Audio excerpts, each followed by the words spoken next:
Halo semuanya, perkenalkan nama saya Arlombe Pasau.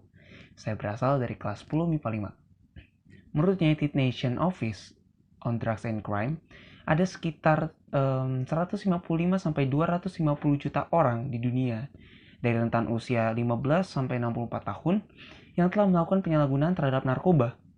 Dan menurut pendataan BNN, pada tahun 2017 sampai 2018, sekiranya ada 3,34 juta orang dari rentan usia 10 sampai 64 tahun yang telah melakukan penyalahgunaan narkoba di Indonesia. Dan fakta buruknya, sangat buruk sekali, sekitar 2,29 juta orang di Indonesia pengguna narkobanya itu berasal dari kalangan remaja. Dan dari fakta buruk tersebut itu, saya akan menjelaskan bagaimana sih bahaya dari narkoba dan kenapa narkoba bisa menjadi musuh negara. Mari kita bahas.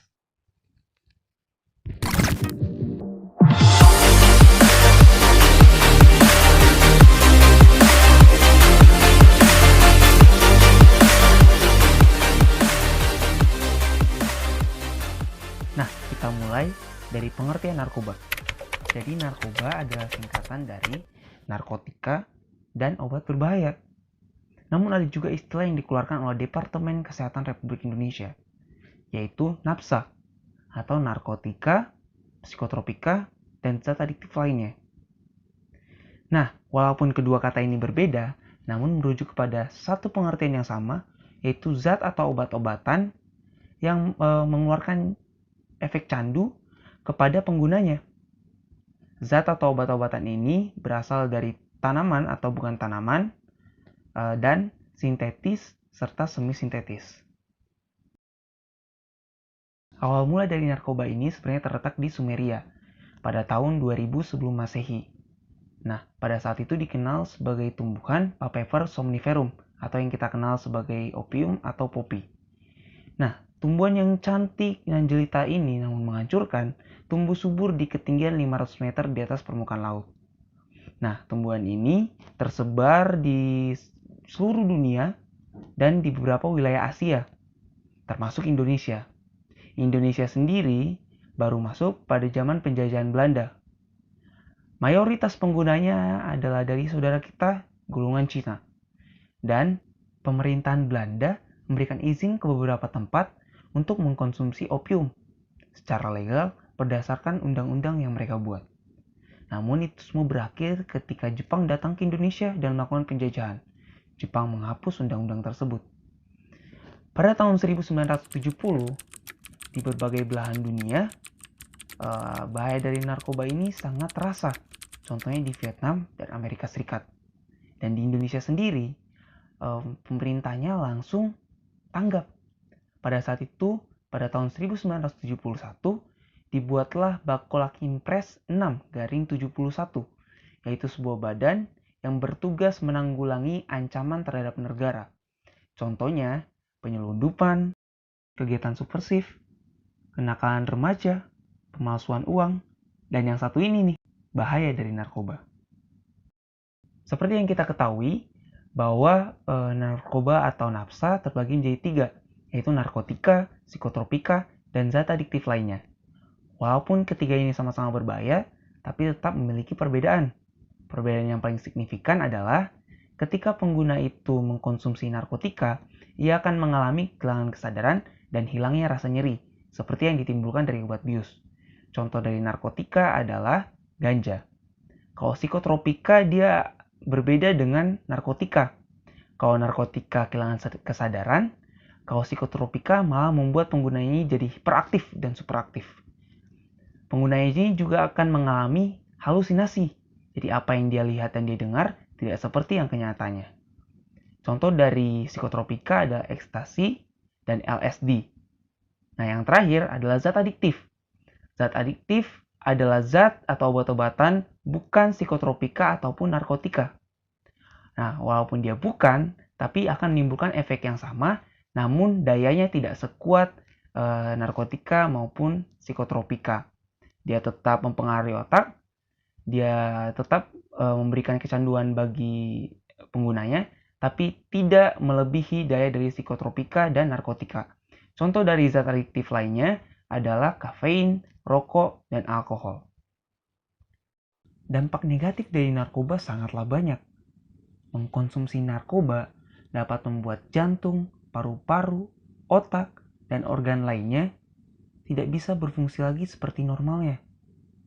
Penggunaan jarum suntik secara bergantian dapat menularkan penyakit-penyakit seperti HIV dan hepatitis, bahkan corona. Kemudian, menggunakan narkoba juga dapat membuat kinerja menjadi lamban, kurang berkonsentrasi, mudah cemas, mudah tegang, dan bahkan memotivasi diri untuk bunuh diri. Mengkonsumsi narkoba juga membuat kita menjadi terkucilkan dari masyarakat, membuat pendidikan kacau dan masa depan suram, dan bahkan jadi beban bagi keluarga. Kabarnya, kalau untuk mengkonsumsi narkoba harus mengeluarkan ratusan ribu sampai ratusan juta untuk mendapatkan narkoba per kilogramnya. Jadi buat apa mengeluarkan uang besar-besaran untuk hal yang tidak berguna sama sekali? Sia-sia.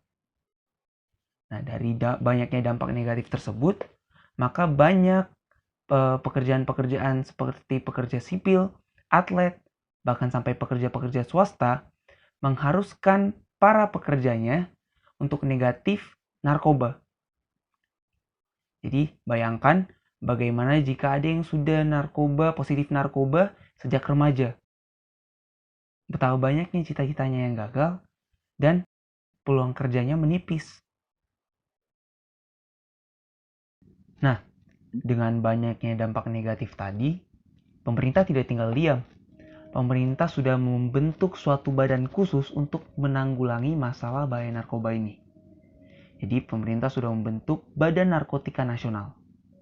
Selain itu, pemerintah juga sudah mengeluarkan konsekuensi-konsekuensi hukum bagi pengguna dan pengedar narkoba. Menurut Undang-Undang Narkotika Pasal 54, pengguna dan korban penyalahgunaan narkoba wajib mengikuti rehabilitasi sosial maupun rehabilitasi medis. Kalau untuk pengedar, dapat dikenakan sanksi 2-20 tahun penjara, penjara seumur hidup, bahkan pidana mati. Sesuai dengan jenis narkoba apa yang diedarkan dan seberapa banyak narkoba yang diedarkan. Tapi dari banyaknya dampak negatif yang ada tadi dan konsekuensi hukumnya, katanya narkoba memiliki pemanfaatan yang positif. Seperti perkembangan ilmu pengetahuan, objek penelitian, jika dalam medis itu anestetik lokal, jika dalam kerajinan, salah satu jenis narkoba yang kita paling kenal dan paling banyak digunakan di dunia yaitu ganja, dapat digunakan menjadi bahan tekstil karena serat yang dikeluarkannya itu kuat. Dampak negatif dari narkoba sangatlah banyak. Bahkan jika kita menjadi pengguna atau pengedar, bisa mendapatkan sanksi hukum. Ibaratkan pepatah, sudah jatuh tertimpa tangga lagi. Maka dari itu, say no to drugs. Katakan tidak pada narkoba. Perbanyaklah informasi mengenai bahaya dari narkoba. Jauhilah pergaulan-pergaulan yang negatif. Tolak jika ada yang menawarkan. Lapor jika ada yang kelihatan. Perbanyaklah kegiatan-kegiatan yang membangun potensi diri. Bangunlah kesadaran diri dan keluarga. Karena masa depan bangsa ini ada di tangan pemuda dan pemudi. Salam pelajar.